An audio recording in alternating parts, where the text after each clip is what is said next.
Hello and welcome to a Fanime Podcast. I'm Evan. I'm Funny Bunny J. I'm Sherbet. I'm Tenchi Hanka. And I'm Kisaka. Yep. So, what have you guys been doing for the last 2 weeks? What have we been doing? Too much. I've been doing lots and lots of yard work because spring is coming around. I hate it. I've been plucking dandelions for 2 days. Are you supposed to be drawing like 500 pieces of fan art? Yeah, I would rather draw 500 pieces of fan art, but I'm plucking dandelions. I'm 10 you're doing fan what? arts ahead of you. Just so you know. Because I know Project Unown, it's not within the last 2 weeks, but the next part of Project Unown did come out. And I think there was a promise of fan art. Maybe that was 200. Oh yeah, Project Unown. Did we talk about that at all? I don't think so. Project What happened Unknown with the last 5 Part episode? 1, it was Rebel was all like doing the thing. He was rebelling against his conscience, and everyone else was like, no, Rebel, no. And he was like, I can do what I want. I'm Rebel. I don't think we ever discussed that in the podcast, but that was very intense. That had me scared. I thought like someone was going to die or something. That part had a lot of excitement to it, which I always like in a Fanime. And I feel like Project Unknown, as it goes on, it's getting better and better. That part like caught me off guard though, because I recognized a voice and I'm like, oh, it's that guy. It's not. But yeah, intense. You mean like the rat guy? Oh, I mean Evan. Oh. Oh yeah. This was also the episode where they had the whole religion war going on, right? They had like that whole explanation. Yeah, with like 3 gods and stuff. Yeah. I really like that. Project Unknown world is very fleshed out. There's a lot of history to it. There's a lot to learn. I might want to rewatch it just because there's so much like information thrown at you in Project Unknown. I think once like the series is finished, she should release a book with like all the lore because I totally buy it. Oh yeah, that'd be great. That'd be really That would cool. be awesome. That'd be really cool. Did you draw 500 pieces of fan art for the book? I would draw. I would. Forget Jay. I personally would. Oh, is that a contest? Bring it on. Yeah. Forget, let's go. 500 fan. You're probably gonna win because I take all day to finish one. That's true. I could probably pop out like 4 or 5 in a day's span. That depends on how much effort I put into it too. How much effort do you put into it? Enough. I put in three effort. Wow, 3 whole effort? Holy shit. Yeah. Never mind. That's a lot of effort. That is a lot of effort. That's more than 2 effort. I can't 3 effort. But anyway, other than Project Unknown, what else you guys been watching for the last 2 weeks? There have been a few things that have come out since then. Oh yeah, the Antagonist, that came out recently and that was really nice. Yeah. It seemed to like come out of like nowhere too. Right, like, right. I've been talking to Corey, but at the same time, like, I don't know, like it just never came up. So it was just like, I know where done. It's right there. Whoa. Hello. I noticed there was a lot more animation, and I was like, oh, my heart. Mm-hmm. Yeah, I like how it looks now. I think it looks a bit different if I'm. Yeah. Does She actually changed the way that she did it because before she didn't use binary. She she switched to binary for like because it's easier to color and easier to animate. So and I think it's definitely worth it. Oh yeah, shows. Yeah, That's I think nice. it looks better, too. Yeah, I feel like her art style is maturing more with it. Mm-hmm. But I don't know, maybe it's just the course of time since, it's been a little while since the first part of episode 1 came out. Yeah, how long, Yeah, actually? Yeah. not a lot really happened in the newest part, but Part 1. yeah, still pretty early in. So. Yeah, well, it's a lot of character interactions, but even just the character interactions from the antagonist I enjoy. Cause Yeah, it's still kind of at a point where the characters are being established a bit. So Yeah. we're kind of meeting the world a little more. I really enjoyed the parallels of the twins waking up and stuff, and how the one twin is like, I don't know, more less lazy. more uptight. Yeah. That was enjoyable. Yeah. Indeed. Yeah, I found a lot of scenes in this episode of the antagonist where I was like relating to Justine. Being not wanting to wake up in the morning. Same.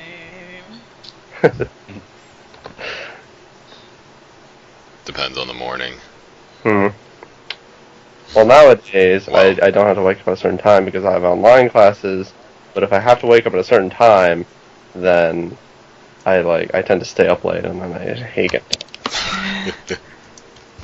Yeah. Oh, also, in the antagonist, there's that one scene at the end where Daniel was just like, he was just talking about the plants, and I was like, why are we going into these random plants? right. That was Oh, a bit, yeah. I didn't expect that, and... The plants did seem a bit extensive. I feel like those are gonna... Well, they've gotta recur. Yeah. They wouldn't have been so well explained. Yeah, I think I did. Power is plant! I have the power to color plants. Oh, that's good. Flowers. Power? Flowers. Oh my gosh. Yeah, he did talk about that for what seemed like Yeah, a it while. was a while. No, I'm sure it wasn't that long. Yeah, it felt like a while. I was like, I feel like this is probably important. Probably gonna play a role in the The story. flowers are actually the antagonist. He's been hiding in that bush all along.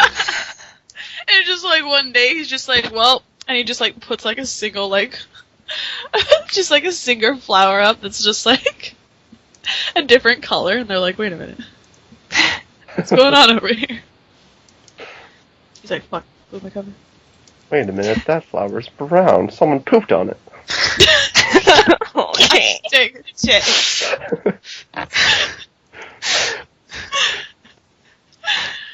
However, on something that's not poopy, I really want to talk about is Senpai Club.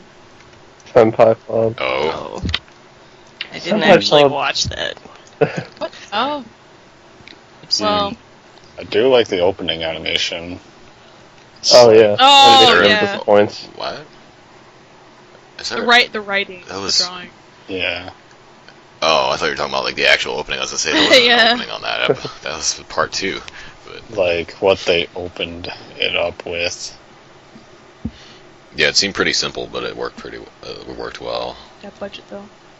It was well executed. Was there? But I wouldn't call it budget. They Well, definitely did something else than they usually did though. This episode. It's just kind of like image hover. Slide it around a bit. Well, not Some- necessarily some that, editing but the effects. drawing especially. I mean, Oh yeah, I found it kind of funny. Like during that sequence, it's kind of like a music video where the senpai was in chains and was like dramatically singing. Oh, the yeah, ending. at the ending. And like I found it funny when they used different art styles, showing all the different characters. I thought that was funny because I felt like that was like a call out to remember, guys, we can still draw well. Yeah. What? Too many male characters in the episode. They forgot like the. They had to remind everyone that not everyone. looks like that. Yeah, we can actually draw guys, make them look okay. Ending I feel like was really long though. It was half the video. Yeah. Well, Yeah, it was really long. it was really long in comparison to like the episode. If the episode was longer, it wouldn't feel that way. But the episode part right. was so short. And just the episode as a whole, when you put both of them together, it's not It's very not very long at all. 'cause it's got the opening on the other half. Yeah, if you take away like the opening and ending, I think it's like what 5 minutes. Like that 5 minutes for like an episode. I wouldn't really expect the episodes to be that long, though, because I feel like it's one of those things where the joke can only go on for so long. Like, there's only so much content you can get out of Senpai Club. I mean, honestly, how long can you take that show? How far can that go? You kind of would just have to change the initial idea behind it, like, kind of like what Kawaii Schoolgirl did, I guess. Like, it can't stay as a parody of typical schoolgirl anime forever. Right. That only has so much merit. After a while, it's just gonna feel repetitive. So I feel like with whatever story they're trying to tell, if it keeps going the same, predictable route that it's been set to, it has to be told pretty quickly because the attention for that won't last that long. That's my take on it anyway. Mm-hmm. If they do like a quick, like, I don't know, 10-episode series where they're all like that, I suppose it could work pretty well. Because they just... Even 10 is a lot. Like, for something like Senpai Club, honestly, I feel like I wouldn't expect that to be more than one episode. Well, yeah. Like, a full-length episode, sure. 20 minutes of Senpai Club, that would be fine. See, I don't feel like it can be a continuing series. Yeah, well, when I said, like, 10 episode, I meant, like, each episode's, like, 5 minutes long. Right. Yeah, that would work. Yeah, and in Fanime, you don't really have 20-minute episodes. Those are usually considered Fanime movies, like, when it gets that long. And then you have Project Unown with, like, 20 minutes for part of an episode. Oh yeah, Project Unknown episodes are a completely different thing. They're longer than Fanime movies. Or Care Bear Stars, where the episode is 45 minutes. Yeah, Care Bear Stars surprised me. I was like, oh my god, this episode's so long. The thing about Care Bear Stars, though, is that it was tedious to watch the 45 minutes. With Project Unknown, like, for the most part, it goes by quickly. It doesn't feel like it's too long. Well, that's because it's not expected. It's not, typical. It's just not boring. Yeah. Care Bear Stars episode 1's like, hey, meet Terry. He's an ordinary kid. Let's watch 40 minutes of his ordinary life. Or no, like 20 minutes of his ordinary life, and then he becomes Care Bear Man. Yeah, it's just kind of like, haha, I'll freeze people by making them eat ice cream. Care Bear I guess I should Freezing watch kids by making them eat ice cream? Yeah, it's like, let's open this ice cream shop, and it'll be really good ice cream, but it's also gonna freeze everyone's hearts. That sounds like such a bad brain freeze that it like goes down to your vital organs. Sounds like it'd actually be really painful. Yeah, maybe Care Bear Stars is a lot more intense than we thought it was. Well, obviously. Well, that sure seemed to be the case after a while. Obviously. They're pretty much dead in the last scene that's ever posted. It is called Trap and Slaughter. I mean, the trap part definitely happened. We don't know about slaughter, but it didn't sound good. I want to know. I like to think they would probably just get really injured. I feel like they probably wouldn't die, but I don't know what went on in the mind of JC Stars, so I don't know what he was trying to do with that I show. honestly kind of want them to die. For that show to, like, get more interesting, it'd be way more intense if they yeah. did, but that's like, those are 2 characters out of your cast, that's not that big, like, for them to die so I suddenly. believe there were ton of definitely characters, some though. character deaths. But I don't remember which ones. I feel like they could make a pretty big impact as far as Fanime goes. Like, that would be, I don't know, shocking. I'd have shock value. Yeah, character deaths, like, it's another one of those things, though, where it would be a big deal if it happens, and it doesn't really happen, but the main reason that it doesn't happen is because the stories just don't get told. Yeah, that's true. I've noticed... Look at Care Bear Stars, it left right on that moment. Like, character deaths, they're very rare, but I see them most in troll anime. Just kind of strange. Yeah. I feel like more often than not, it's used as a mechanism to try and make it seem like it's more serious, or to try and, like, invoke some kind of feeling, and usually it just doesn't work. For me, at least, I'm just like, yeah, no, I don't care about these characters. In a parody or troll show, I don't care about the characters. Right. I can't. even Panty's Warfront did that. When they killed off a character, I was like, okay, I only knew him for one episode. I don't know anything about this guy. I cannot feel attached to him. He does not matter to me. That was probably the point, though. It's probably, that death was probably only there to, like, prepare you for the fact that this show will go that far, even if you didn't really care about that character. Oh yeah, I get that. Like, it wasn't really about that character, but I remember a lot of people reacting to it that way, like, oh my god, this is so intense. Like, wow, I couldn't believe this. I'm in tears. I'm just over here like, like, huh? Not really. I mean, I was also kind of on the same boat, but yeah, I can see where you're coming from. I was a bit iffy about it myself. I was like, it didn't really set the right atmosphere for that kind of scene.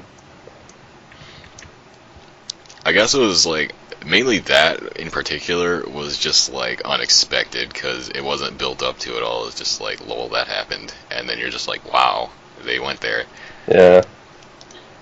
But it definitely didn't have like the kind of impact that a character death normally would. Yeah. It wasn't like, I can't believe that character just died. It was, I can't believe they just made that character die. Yeah. Well, it's also like, with the troll Fanime, I guess you can kind of... there isn't much pressure to make it good, I guess. You can just kill off a character willy-nilly, sort of. But the more serious Fanimes... I think a lot of the people who make the more serious Fanimes want to do a death scene, but they're trying to build up to it. They're trying to get to the point where people feel attached to the character, and then oftentimes they never get there, because it just takes so long to make. It's kind of hard to do, too, from a writing perspective, because it's like, you really don't want to, a lot of the time, if you actually, like, have good characters. Even with stupid stuff that I make, like Kawaii Schoolgirl, for example, I thought about, originally I was like, oh yeah, I'll probably kill a bunch of characters, but now it's kind of like, I don't know if I want to do that, because you don't just want to cut their stories short like that. They're interesting characters, to me at least. I know them very well, and it's just like, that would be really sad, just to be dead. Yeah, it's hard for someone who's made a long-term story to kill off a character, because, like, the writer themselves is very attached.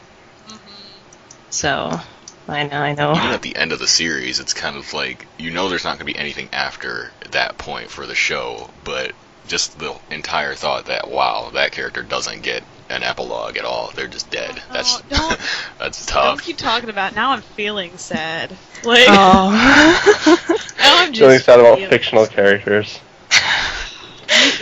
You just obviously don't understand. You can't feel sad about fictional characters. And I kill off my fictional characters left and right.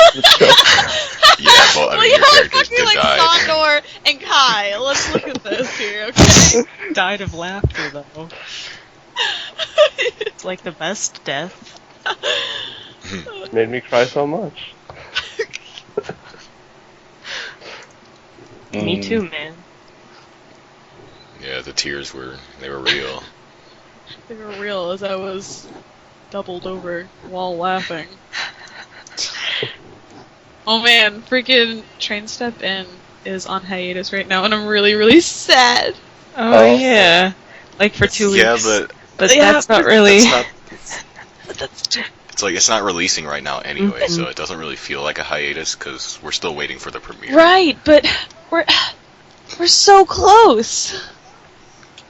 Yeah, so that's why it doesn't feel bad, because it's like, we already know that most of the series is already done, so once it starts releasing, it's gonna start releasing, and it's not gonna stop releasing.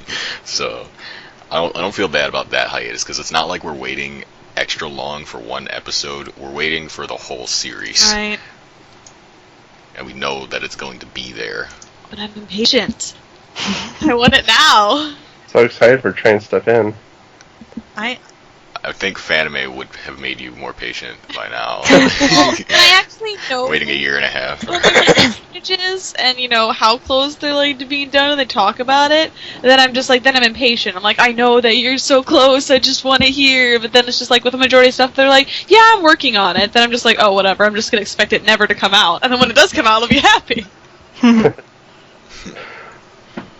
Yeah, oftentimes it's easy to miscalculate how close you are to done. It might take, like, I don't know, a long ass time, even when they're, even when the hiatus is over. Wow, that sentence was terrible. Yeah, but even then, like, it's been established that a lot of the show really is just done. So, like, what needs to be done with Train Step In, I think, is a lot of editing, because a lot of the animations are finished, but they don't have the voices, obviously. So it's a lot of just audio editing and just mixing things together. And then maybe, like, some final shots and things that weren't finished. So when it does eventually start releasing, it's going to be really consistent, from my understanding. Awesome. So excited. Which is cool, because that never happens. Yeah, seriously, that never happens. Mm-hmm. The only other consistent shows were, like, Magic Heart, Quest, and Tsukidesu. Mm-hmm. And both Quest and Tsukidesu by Shikinagi Animation Group were pre-work. They were worked on ahead of time, so they already had, like, a lot of those finished as well before they released. I generally wouldn't do that myself, though, because, like, if you end up, working on doing a little bit of a whole bunch of episodes, and then you end up canceling it, then you'll end up with nothing out there. It just seems riskier.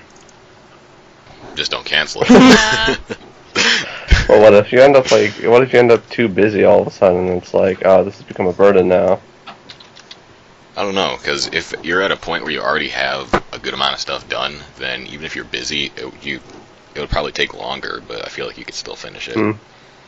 I guess so, yeah.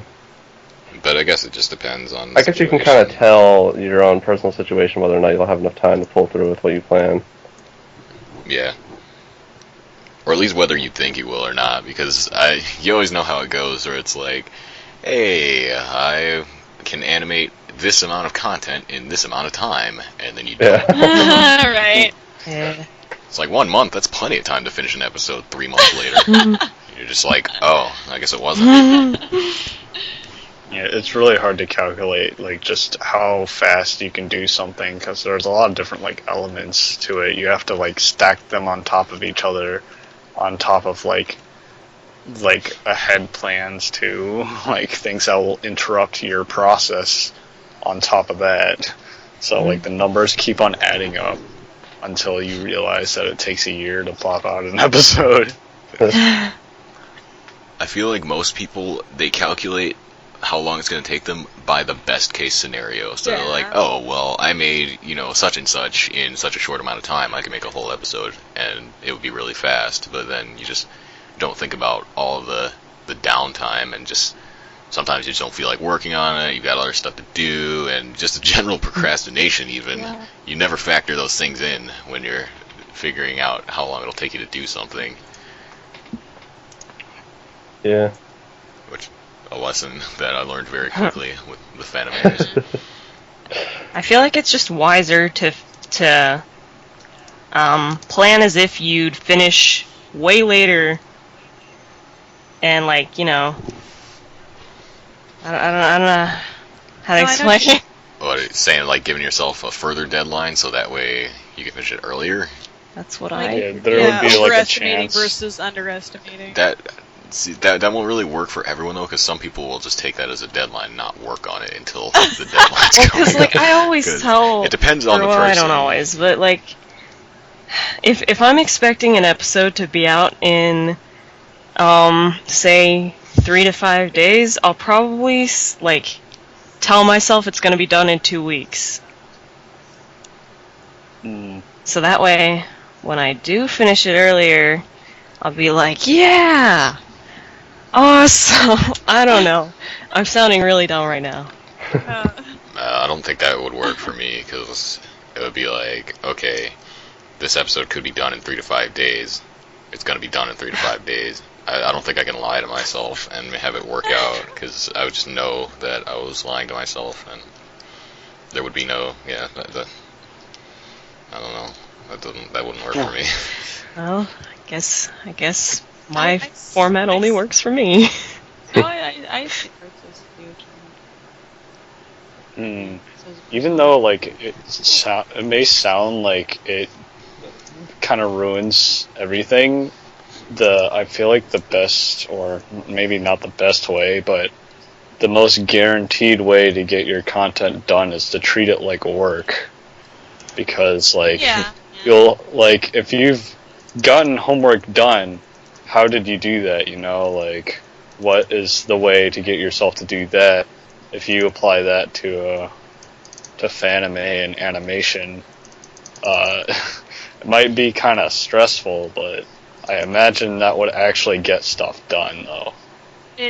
That's another thing that I would kind of disagree with, though, because I feel like it should be fun. You don't want to treat it too much like work, because it's a hobby. The whole point is for it to be fun. Though, but you have to like buckle down and you have to do that at some point, because if you don't, then like you're just you have to. But that should still be enjoyable. Like that should be something that you enjoy doing, even if it's kind of stressful or very time consuming. Right. Yeah, it shouldn't be prioritized over things that are like, you know, really important, like your chores and your work. It should be kind of a low priority thing, I think. With animes.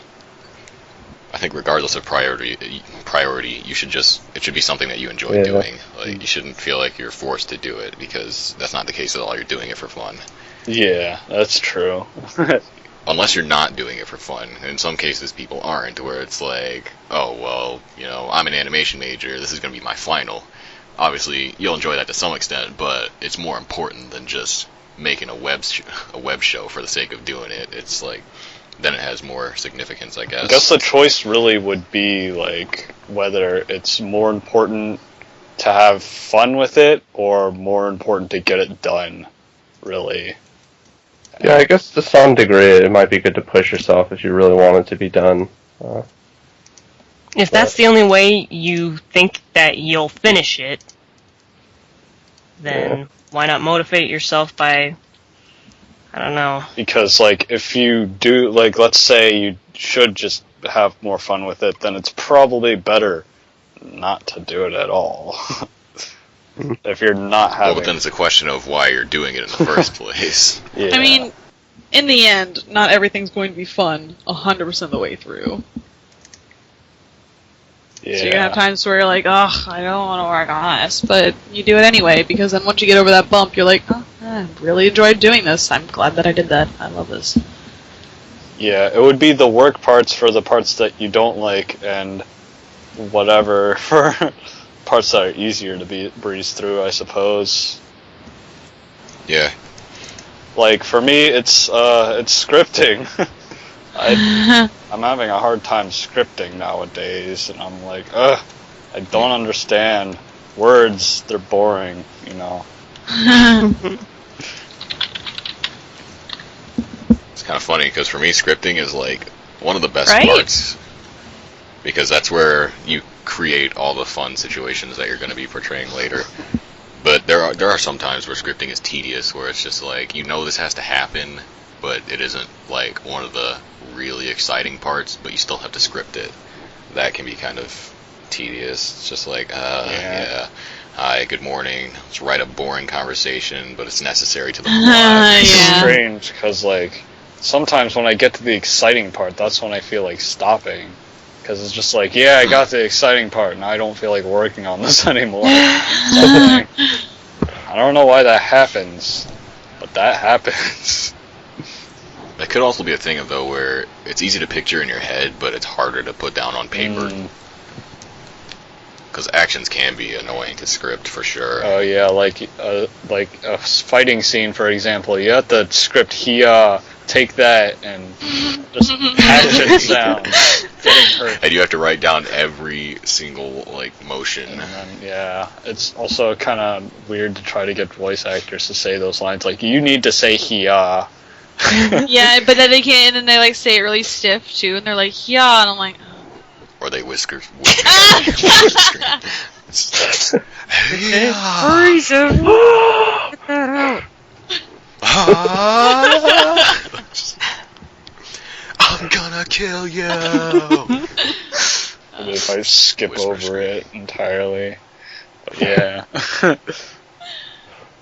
Oh man, that's one thing that I don't like about when I'm voice acting is that it's like I get so embarrassed. I feel the need to like get my go in a room where no one else is, and even then, you it takes me definitely. a while to get into the swing of it because It's just, I feel so weird, just like screaming in this weird voice over and over and over again. Yeah. I totally get what you mean, though. It's one of those things where it's like you don't want an audience. Yeah. You can't have just knowing that someone could hear it. You're just like, oh god, I can't do this. The No. worst part is when you do the line over and over again. Yeah. Have to, and you're just like, but think in the back of your head, like, if anyone else were to hear this, and you hear it, just say it over and over again, differently. What could they be thinking? Well, I'd say one time I was doing lines actually for one of your shows, Kisa. I was doing lines for that, and my sister was in here and she was sleeping. And so she actually had a dream of what I was saying. So, I don't know, that was just funny. Do you think she was starting to get it right? I asked her multiple times, and she was like, no, it's okay. Continued to sleep. Yeah, like when I start recording, I just imagine like my dad's in the living room and he just hears "Welcome, folks, Sondor interviews. Welcome, folks, Sondor interviews." My dad's just like, why does he do that every month? I feel like the repetition would actually make it better because then it's easier to explain. It's like, oh yeah, I'm voice acting. So you can kind of tell, but then when you just say like one line and you say it right the first time, but it's a really stupid line, and people are just like, what? He's talking to himself in that room. Man, the Kawaii Schoolgirl was pretty bad. I never recorded that unless I was home alone. It's like I gotta do all these girl voices, and I gotta say really stupid or sometimes weird stuff, and then there's like sultry sadist, and I was like 17, 18 around that time, so I was just like, no, my family cannot know about this. Like, I don't know how I would even explain it. It's also pretty bad when you're like screaming at the top of your lungs for a character. I just gotta do that and hope my mom doesn't come up and be like, what's wrong? What's happened?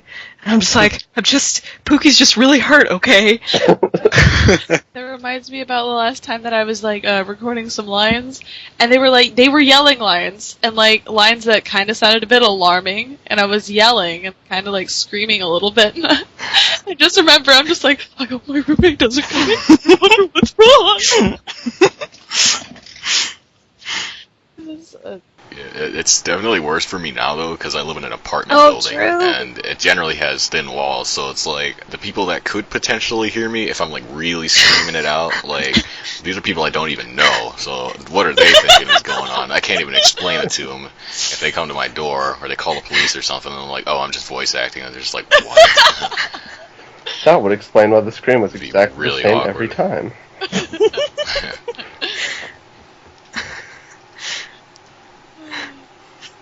Oh man, though, I hate being in an apartment in the summer because, like, the downstairs neighbors have kids and they like to play in the yard and they're just really goddamn loud, and I'll just, like, be trying to record Fanime Update or something, they're just kids screaming in the background, and I'm just like, shut up, but I can't do anything about it. Yeah, you can't punch the kids. It might not make people happy. Yeah, I can't just, like, throw stuff at them out the window. Well, you could, but I don't think that'd go over well. I don't know, any of them's like sitting, like, you could throw them while they're still sitting in the chair, right? At the other kids, yeah. That's a pretty good idea. When the FBI shows up. Then what happens? Get I arrested? don't know. We just don't know. Like, where does the story go from there? We'll find out. Choose your own adventure. But there was one story that I wanted to tell about the voice acting thing. Back to that, there was one video that I did, Sondor Interviews Hero, where he's screaming television. My mom came downstairs and she was like, "Are you guys okay?" I was just like, I just awkwardly said, "Yeah," because I couldn't think of a way to explain it. Yep. Your mom just goes back upstairs. She's like, "God damn these kids." Yeah, I remember having to just say multiple times, like, I'm voice acting. Like, oh, okay. And then they wouldn't go back downstairs. See, I had to get over that kind of stuff, like, really quickly, because my computer, back when I lived in my parents' house, and I voice acted a lot, the computer was right next to my parents' computer, which was right off of the kitchen and the living room, which was by the front door. So, it was all, like, this central area. So, like, whenever I voice act, I was just like, I felt really nervous about it, but I kind of like pull up my collar. I'm like, by the way, I'm gonna start voice acting here in a minute, Mom. And she's like, okay. And I just started doing my Toya voice, and I'm like, yup. See, for me, it wasn't really something I talked about. Like, your whole family knew about Tokyo Crystal Yeah. Mew, but in my case, like, no one knows what I do on the internet. They still don't know. Like, I've told them generalized things like, oh yeah, I make animations sometimes, or I do a little bit of voicing stuff, or hey, I run a news show every week. But, like, they don't know actually what I do. So, I couldn't really do that. If I was in that situation, it just wouldn't happen.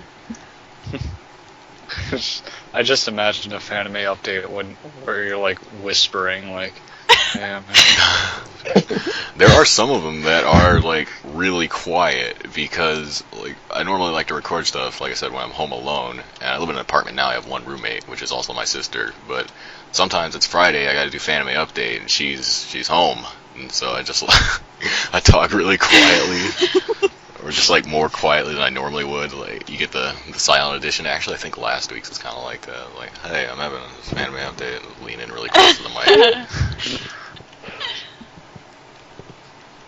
That's funny, now I'm gonna listen for that every Fanime update. Yeah, I know.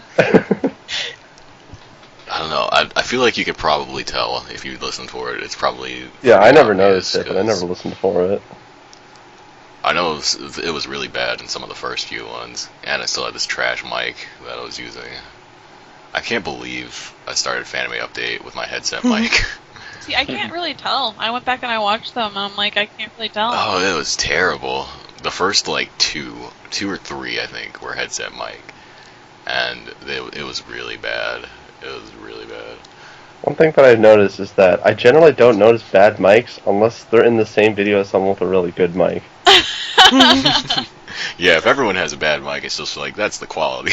You don't really notice it as much, but I know what you mean. But the contrast makes you realize, oh, that person doesn't have such a great mic. Yeah. I always feel like, maybe it's just because it's my voice and it stands out to me anyway, but I always feel like my mic stands out in whatever I'm in. I think it's just your voice that stands out. Could be your voice. You sound like so low pitched. The whole friggin' That's just headphones something I noticed. rumble. It's like you have 90% of the Fanime community, and then you have you, like, being female or something. I think it's like 80 or 85% now, or at least judging by my YouTube analytics. But yeah, I'd probably just say 90% of the Fanime community are, Are, well, basically not, how do I word this? It's really confusing. female or otherwise, what's the term? Designated female at birth, I think? I don't know. Gender has gotten pretty confusing, but that's a whole different topic. Yeah, I was trying not to go there. Know what you mean, but anyway, yeah. Yeah, mainly it's like, I feel like this mic has a lot more bass than a lot of other mics, and since I already have a deep voice, it can be really noticeable sometimes, where you just have, like, X character, and then there's just bass man. Yeah. Especially because I only ever get villain roles. And, Dads. like, villains and dads. The best roles, obviously. Don't let the dad be the villain, because... All shit would go down then. For some reason, I don't like getting casted in my regular voice. Oh, really? Yeah. Neither do I. I understand that. Just because it's like, you need a regular voice. You could ask literally anyone. Like, True. I think the thing is, like, they want your regular voice, so it doesn't sound like other people's regular voice, but I do understand, like, It's kind of like lame. It's like, why? It's like, yeah, you could get pretty much anyone for a regular voice. When I actually want to try doing a voice and it's like, hey, I like that voice, it's a lot more rewarding to me than being like, oh, you're good at doing a normal person's voice. Like, right. I didn't even think about it like that. I guess I don't really feel like I sound normal, but it's not as rewarding to me. I find it hard to act in my normal voice. Yeah, I know what you mean, but like it might just be specific to me, but because I don't like talk in a very animated way, my normal voice, like, it's weird to say things in a way that I wouldn't normally say them, but in my normal voice. I just standard talk, because I'm not like super hypey, peppy, emotional at all, so to do emotions that I wouldn't normally, you know, Voice do, or, it's just weird. So. Also, another thing about that is I also, whenever doing my regular voice for a character, I see that character as kind of a self-insert, because they sound like me. Yeah. It's like, I get that too. Hey, that's... You kind of relate to that character. Apparently supposed to be me, but I'm not that cool, so I don't think that character's very cool anymore. So I don't like it as much.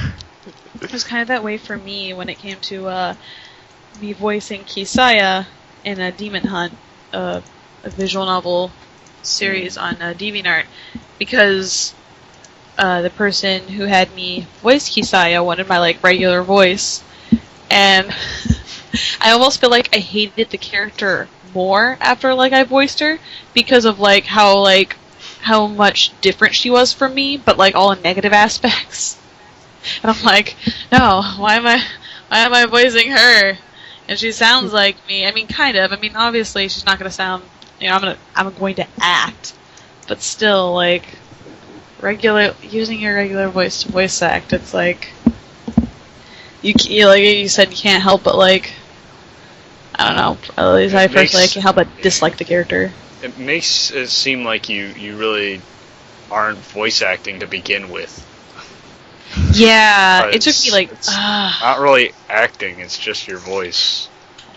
Unless you're acting out something, like Evan said, like something you wouldn't normally say, that's sort of more or less acting. Yeah. That's the problem for me, though. Like, it's always something I would normally say, because my range of emotions and tones for my standard speaking voice is very narrow, so unless I'm playing myself, which obviously I never am, it's always weird. You're probably voicing yourself and some. Yeah. That doesn't count, because like Fanime Update Evan voice is that's not a normal Evan voice. Like, that's a different voice. So you've been voice acting this whole time?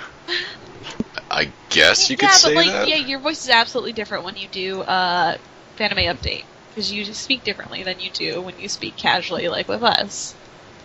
But that's just just about being more professional, though. Like, you're not gonna mumble an update, so... I guess, but Evan kind of does the same thing mumble? when, like, we're on podcast, too. Exactly. Well, now you're just revealing all the secrets. Next you're going to tell us that there's a Fanime Update team. My voice isn't even deep. It's all been fake. Evan's actually a girl. I bet your name... Yeah, but Evan's not even male. Oh, no. Girl with a You know nothing. Well, I did wear a dress. That one time. Maybe I'm wearing a dress right now. You never know. Maid outfit. And Viv. With white frills. Yeah. Don't worry, I don't have anything to say. Well, I was gone for a while, so I don't know what you guys did or didn't talk about, but did you guys talk about Penalty All About? No, we did not. I have not actually watched the latest episode of it yet.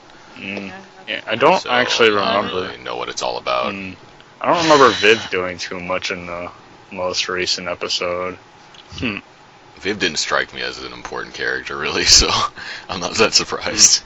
Whenever I hear Viv, I automatically think of Vivian from, like, Vivian. Vivian from, what was it? It was a Mario. It was a Mario. What? Yeah, it was the Vivian from Paper Mario. Paper Mario. I don't remember Vivian. That's has everything to do with anime. Let's talk about Paper Mario. I'm just Paper saying, Mario like, podcast. every single time I think Viv, I automatically think of Vivian. Paper Mario was a good game, though. I played that. I don't think I played the Okay, original back Paper to Mario. Penalty All About. That was the All About. It felt like there was a lot of characters, but just all stuff. Okay, I definitely played the original Paper Mario. It was on the Nintendo 64. God damn it! Screw this podcast. Rage quit. Storms out. I don't want to talk about Paper Mario. I hate that game. But what if that's what the penalty is all about? I don't get it. I like how the guard has a cat face. He's That's just so kind random. of standing there with a cat face, and even the announcers just does not know why he has a cat face. Like, is his face made to look like a cat, or does he literally have a cat face in his hand? Like, Just has like that kitty mouth. Yeah. okay, that's a little less grotesque. Yeah. I like that. And that kind of reminds me, like, all about this penalty, all about talk. Penalty. So awful. There's like should I say inflation, like a big influx of visual novel anime being announced. Oh yeah. Yeah, I don't even know if a lot of them have been announced, but it's definitely been talked about a lot. As of recent, like, people are considering the route of visual novel style. Yeah, it's a lot more popular these days because everyone's like, oh yeah, they've seen an example of it now, and they've seen how it can work out and be okay. And it's just another form of minimalism, I guess, that people have been introduced to now. And, you know, Fanime, no one ever has time, so Yeah. it's an easier way to get your story out there. It does seem like the quick way out. Yeah, but like. If you're really busy. But yeah, you would still have to you'd have to wait for lines and such still. There are still things that might make it slower. Yeah, it just depends on who you choose to cast and how you go about dealing with them. I guess there are always unforeseen things that can slow the process down, but generally you won't spend months animating like you normally would, so even just waiting on the cast is not nearly as big a deal as that would be. I suppose that could be why people are turning their heads to this idea. Yeah, there is one misconception about it though that or not necessarily misconception, but kind of a technicality about it that I always like to address, is that Project Unown is commonly associated with visual novel style, whereas it's more like a motion comic. Yeah, because there's different frames for each character. Yeah, it's different shots of everything that's going on, whereas visual novel as a style to me is more the idea of you just have a few sprites for each character and you cycle through them and they stand in place on screen, like Penalty All About, pretty much. That's visual novel style to me, whereas Project Unown is more like a motion comic. Mm-hmm. Yeah, and the characters even have the motion tween where they kind of slide across the screen and everything. Yeah. And the character sprites don't really move that much. They aren't super dynamic. They're just kind of there to give you a reference for which characters are in the scene, really. Yeah. Well, if we're going by technicality, I don't think any Fanime has really gone full visual novel style with the text on the bottom. Yeah, where they would just be just kind of aligned at the left and the right side of the screen or something. I feel like that would be obstructing, that's kind of pointless when it comes to, since it's in video format, unless it's an actual visual novel, having, it's not necessary. You want as little reading as possible. Not to mention, you're also focusing on the visuals, like, alone, so having, like, text on there would obscure, like, the pictures that you have, so, like, what's the point? Yeah. Even minus the text, it'd be kind of strange. Just having the characters at the same, like, locations on the screen. All the time. Yeah. I guess there's no need to do that, but yeah. I definitely see the merit to the style, though, because I think, personally, I would much rather see a 10-episode visual novel style series get released than, you know, one unfinished episode of a fully animated show come out. Right. Granted, I love to see animation. I absolutely love to see fully animated stuff and impressive animations and things. But, that said, when the purpose is to tell a story, it's pretty disappointing when the story never gets told, because the amount of work is just too much for one person.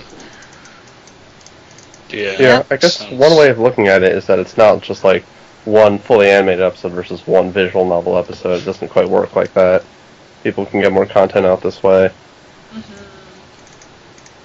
Yeah, especially when the person's, like, personal interests lean more towards the writing than it does animation. Right. It's better for that person anyway. Yeah, a lot of people, they're always talking about how many seasons and episodes of the show they're going to have, and I think in those situations, a more minimalistic style is definitely beneficial to it, because if you have a massive, like, grand scale story that you want to tell, chances are you're just not going to be able to do that if you do it fully animated and you're the only one working on it. Especially when some of these shows, like, they've been announced a year ago or several years ago, and they still don't have an episode out, or they just have 1 or 2 episodes out. It's like, how long are you going to be working on this? Are you going to be doing this for the rest of your lifetime? You know, you're probably not going to finish it like that. Right. So, just for there to be any kind of way, I guess the trend before was to transition into, like, a webcomic, or just a flat-out written story or something, but I think it's kind of cool now that people are exploring a medium that kind of mixes the two of those, where it still has video elements to it, and there's still the audio element, so I love audio elements. It's a more complex form of storytelling, I guess, and more immersive than just reading a comic or a story. Yeah, like, especially when it comes to, like, stuff like Project Unown. I would not get immersed into the story if it were not for the way, you know, it was dealt with, like, audio-wise. That immerses me, like, immensely in the way that it's handled. And if I were to read in a comic, I'd probably get immersed in it, like, over time, but I wouldn't be immersed into it immediately like I was. It would be harder to convey that kind of atmosphere. Yeah. Absolutely.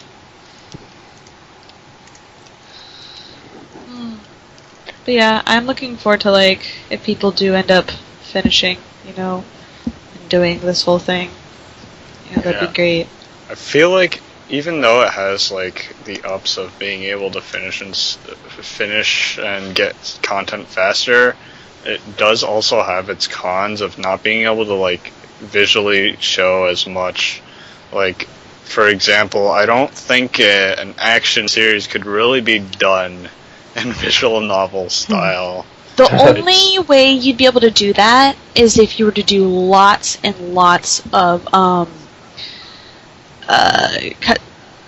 cutscenes, but I mean cutscenes could also work.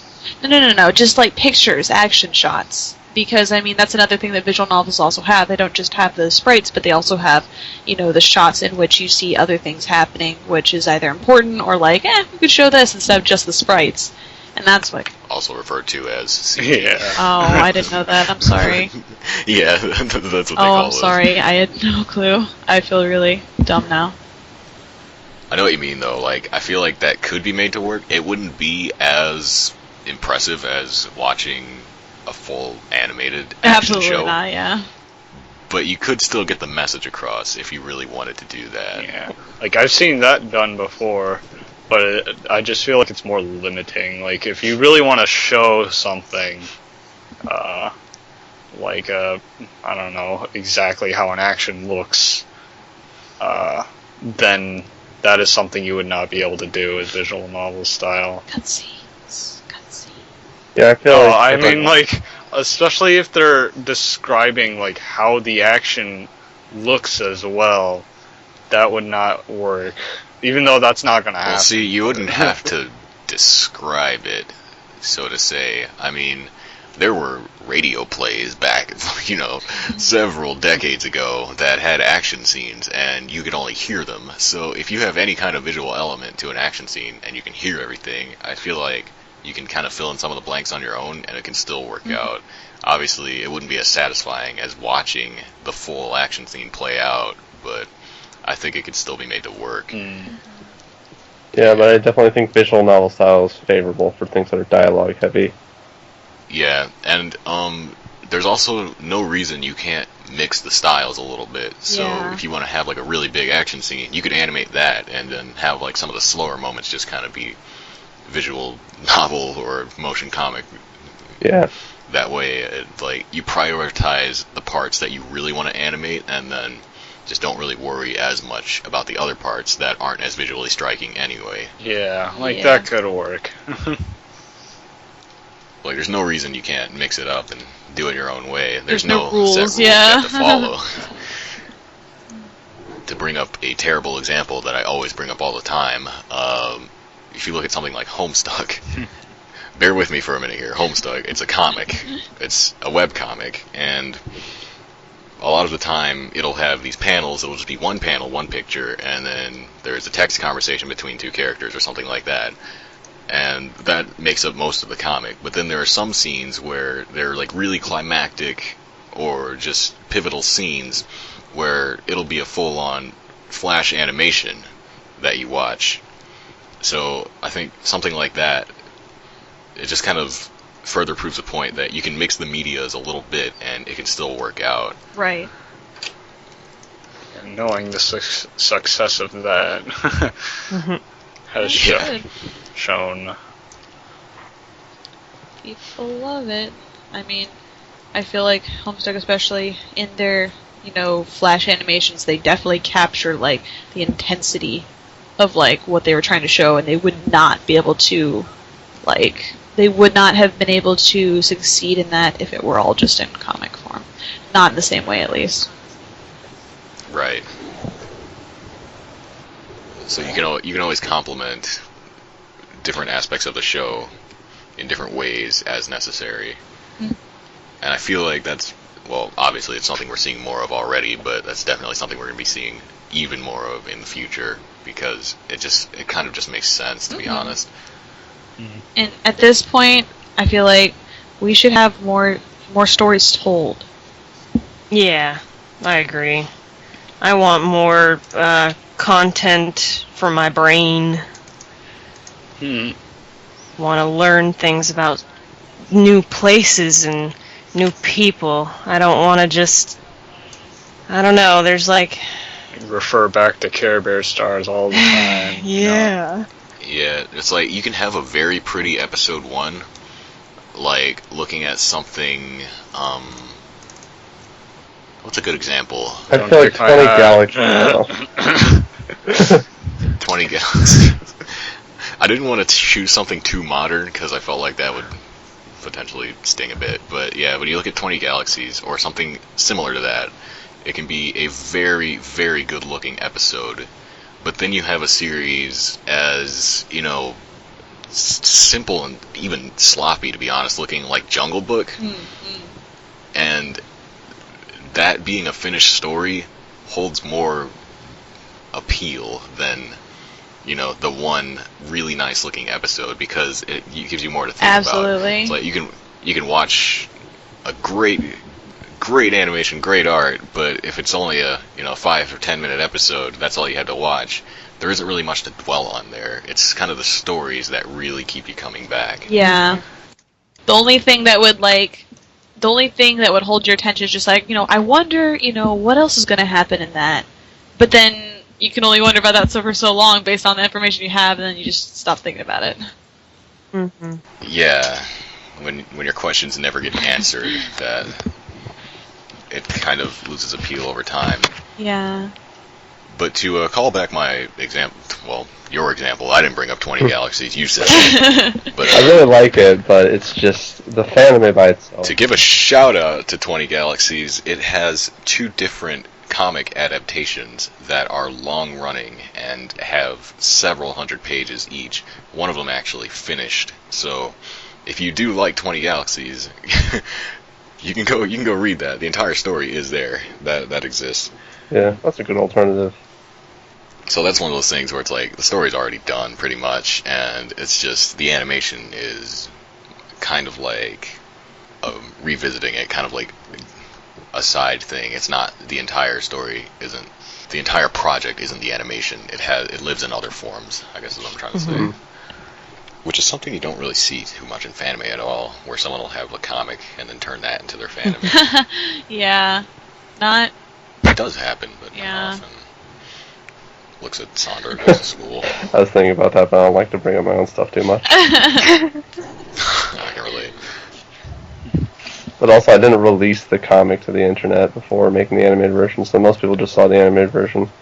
I guess that's true. How many people had read that comic? I think Tenshin and Kisaka are the only ones who have actually seen it.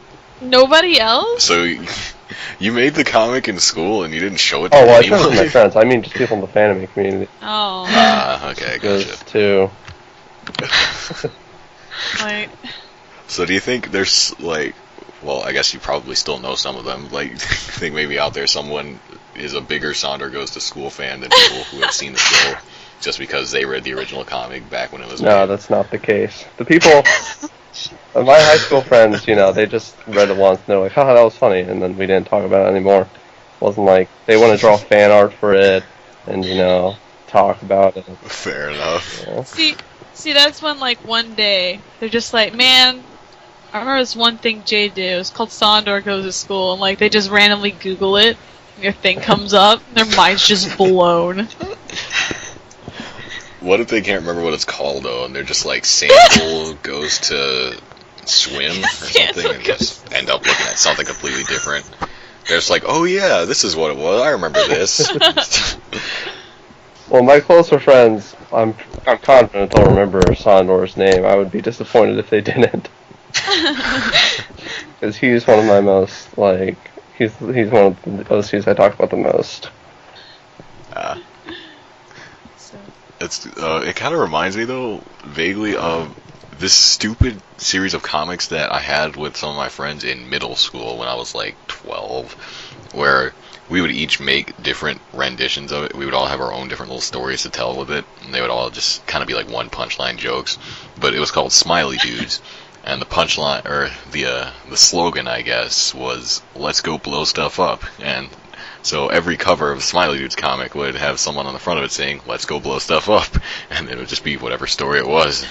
I don't remember any of the actual stories, but that was a thing. Blow stuff. And they had the big, yellow smiley type faces. Most of them weren't even colored, but yeah, Smiley Dudes. Sounds great. Too bad I don't have any of those I can make into an anime. I make so many stupid comics, probably the stupidest one is Lord of the Fries, which is just like a Lord of the Flies parody, except it's just, there's this giant pack of fries, and he's like, haha, I'm the Lord of the Fries, and I'm going to belly flop you all to death. And I look back on it, and I'm like, what was wrong with me in high school? Are you ever going to adapt that into No. a 3-episode fanime? Sonder Goes to School is stupid enough. It sounds amazing. I'll give you $5 if you make it. Kiesel will give you $5. Well, in that case, maybe it'll happen. How many other comics did you just make? Oh, it's so many. It's like... Look at all those potential fanime you got. I think there's You're sitting on a gold 10 mine. total or something. Yeah, Sonder Goes to School, Lord of the Fries crossover. The first Fanime crossover. Make it happen. Best fanime starts crossover. with Sonder being dead. And then he's back in the next scene. Eating the Lord of the Fries. See, no, he belly flops on Sondor and brings him back. It's kind I would do that. find it really funny how, like, the one comic that I tried to make ongoing, I couldn't even finish the comic. There's no way I'd make it into an animation. I remember the comic phase for me, where it was like, oh yeah, I have all these stories, I'll just make them into comics. And yeah, they never even started, like... Oh wow, really? Yeah, because I didn't really write stuff down. I would just kind of like come up with a character and then come up with a story, and then I would draw like different scenes from that story or whatever, or different characters and stuff. And I would have all these ideas for it, and I would never write any of it down. Wow. I was kind of the opposite. Kind of the same for me. Like, I can look back at all my old art from high school, and even earlier than that, and I can tell you the story behind every single picture, but there's no, like, there's nothing written down about it. There's no, like, actual overart, like, full story behind anything. If you at least remember it based off those pictures, though, that's pretty good. Yeah. And then there's some things I look at and I'm just like, what is this? It's kind of funny. going on here?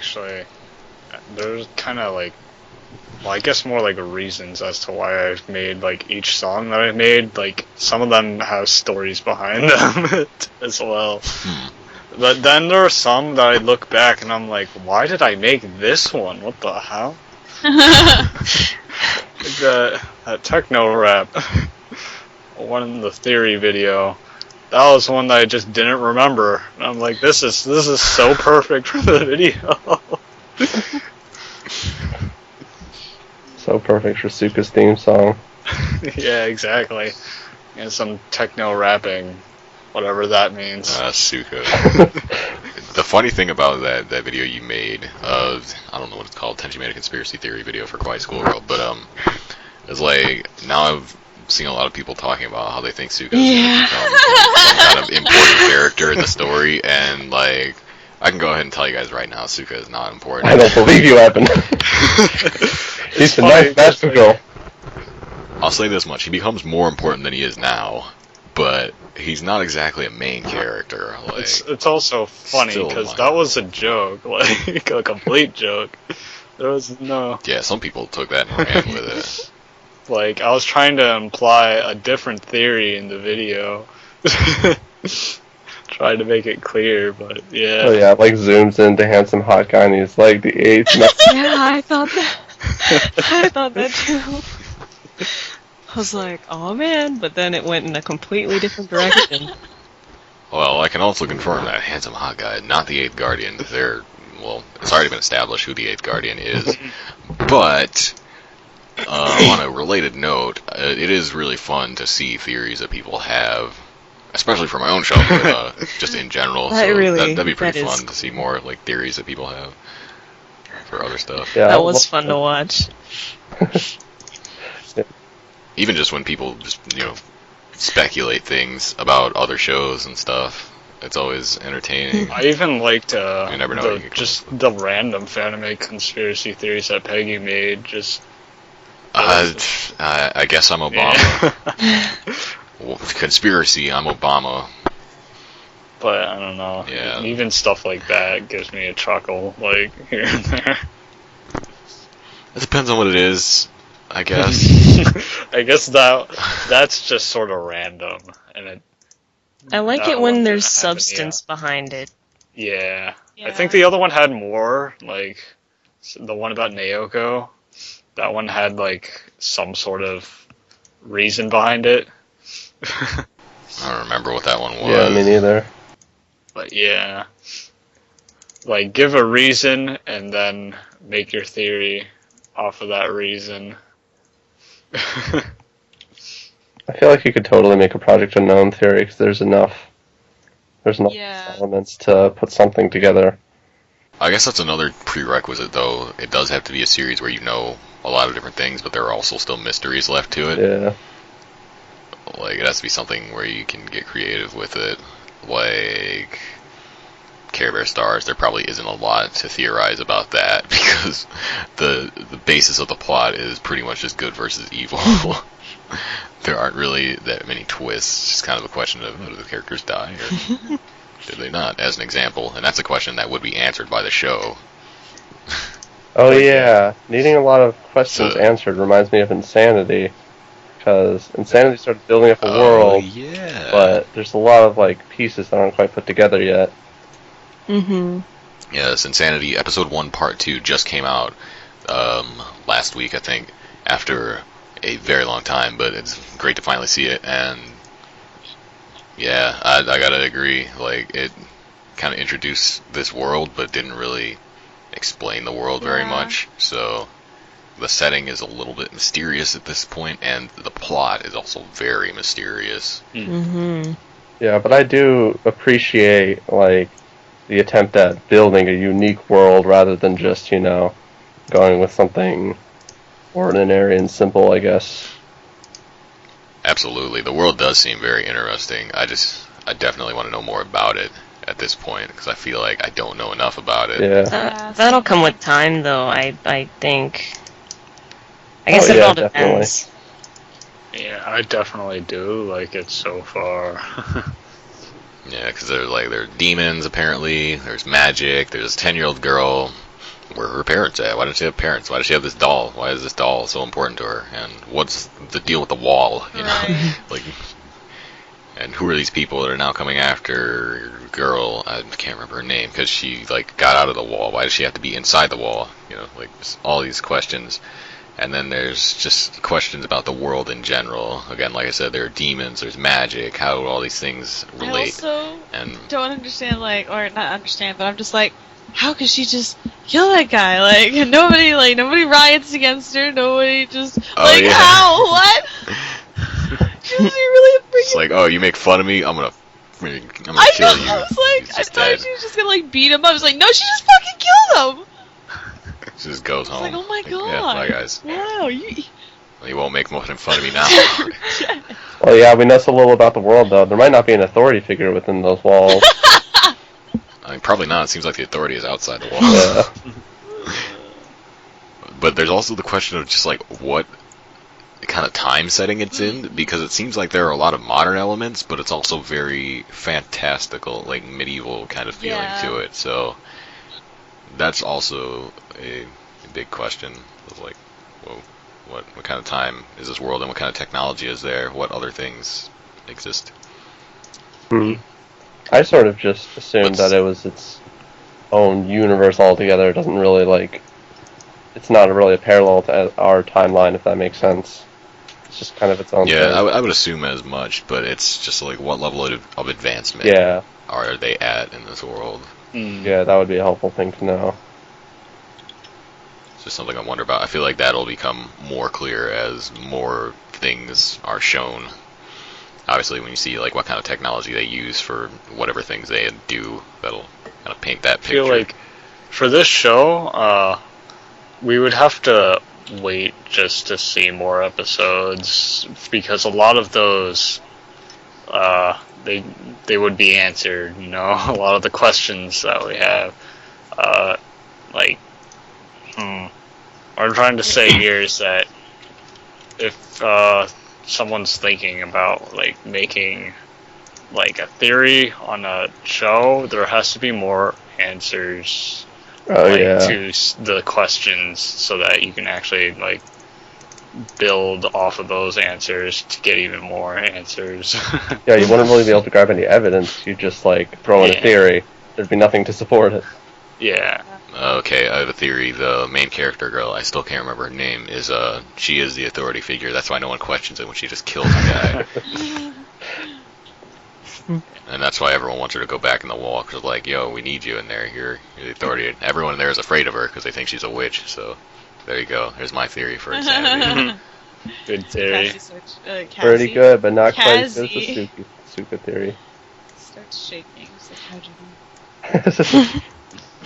Kazi's like, damn it, they know too much. I must kill them.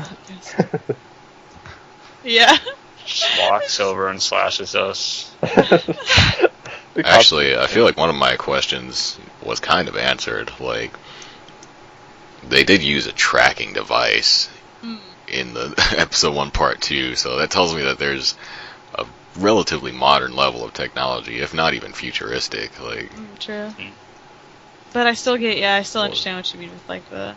Unless it was a magical tracking device and not a technological one. But, Looked technological to me.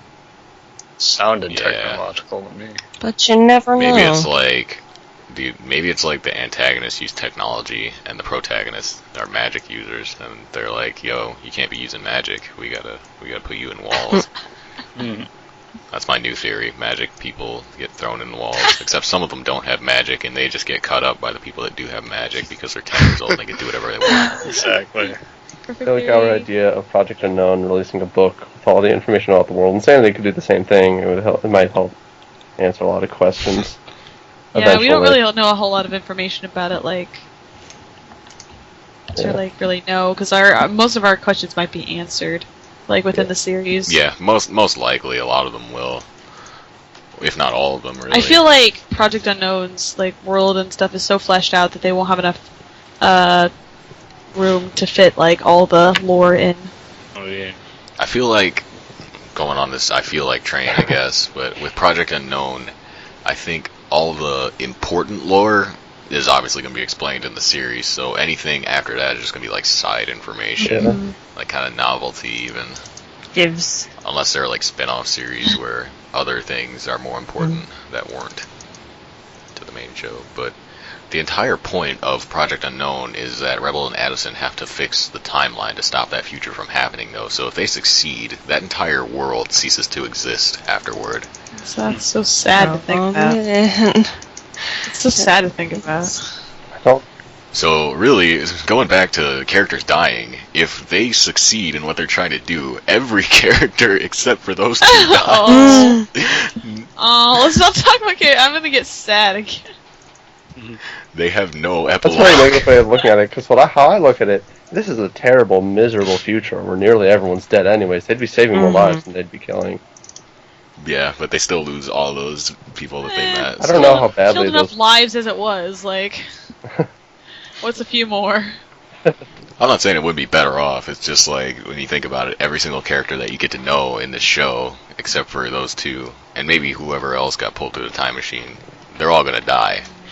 So anything that's going on in their world, assuming that Rebel and Addison succeed, we don't even know if they will. Right. All their religions and their crazy things, none of that's gonna matter.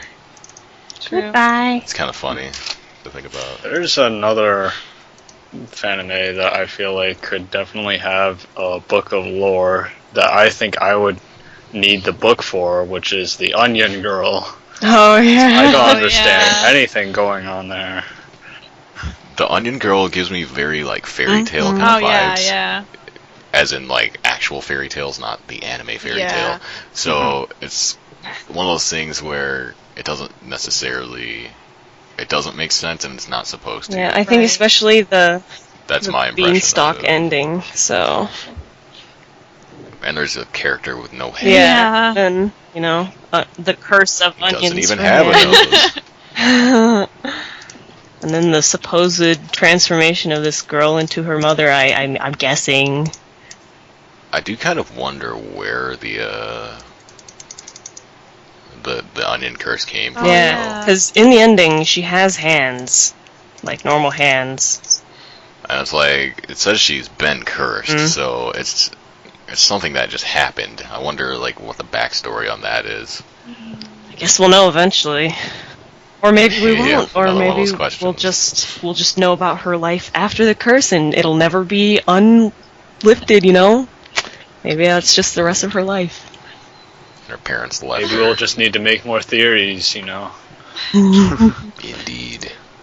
Art's so pretty though. Right. I mean, it's not super. It's not super It's unique though.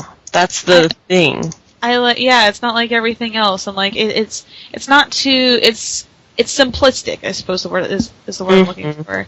But not so much so to where you're it's oh man, this has artistic style to it. I guess I don't know. I'm not words today. You forgot how to word. I forgot how to word pretty bad today. Well, I don't think any of the rest of us did because we were almost half an hour over an hour. Oh really? Yeah. Wow. Well then. Notice We didn't talk about Magical Girl Score Tokyo Fetish Mew. Well, bring him up, throw it in there. Magical Girl School, episode 8. A lot of Pretty crying. Yeah. Girl got beat up a lot. I think for me, that might have been the most emotional Fanime episode I've seen. I don't think anything else. Oh is more yeah, like- there was so much crying. Yeah. I mean, not just for the characters crying, but to me, it's like, yeah, that made me more depressed than any other Fanime episode I've seen, I think. Oh. Sorry. I didn't even mean to. That's a good thing, though. Yeah, that's what I'm saying. It's a good thing. Ah. I still didn't mean to. Oh. Just And, those things happened. Tokyo Fetish Mew. We could throw in a theory about that too. I already know what's gonna happen because I'm a cast member and I have the script for the last episode. Well, But yeah, go ahead. I mean, well, I don't know. I was just saying we could. I don't think of theories immediately. Like you. Oh. You're not a apparently. theory popping machine? No. Okay, my theory for Tokyo Fetish Mew is that Freddy Fazbear Mew is going to kill all of them. And then it's Yeah. going Oh to become my 5 God. minutes of Freddy's Mew. yup, No. Everyone was so happy. crossover with Tokyo Minecraft Mew. Alright, I think it's about a good time to wrap it up. What's with Tokyo Minecraft Mew anyway? Like, no. This question has to be asked because it's like, is it in Tokyo or is it in Minecraft? Or is Tokyo in Minecraft? Like, how does that work? These are two different settings. Maybe they play the game and they live in Tokyo. Where does the Mew come from? They are also Mew Mews, but they play video games more often than they play Minecraft. Or, I mean, than they are Magical But Girls. that's one of many questions I have regarding Tokyo Minecraft Mew. But anyway, any last things you guys would like to mention after those last two things that we mentioned? No, I'm good. I'm good.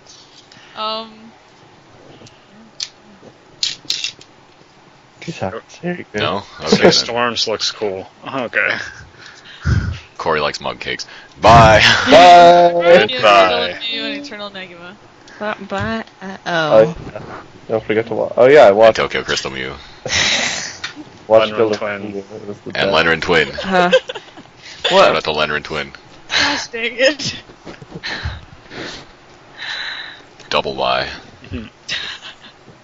Otherwise known as the Tactical. Bye-bye.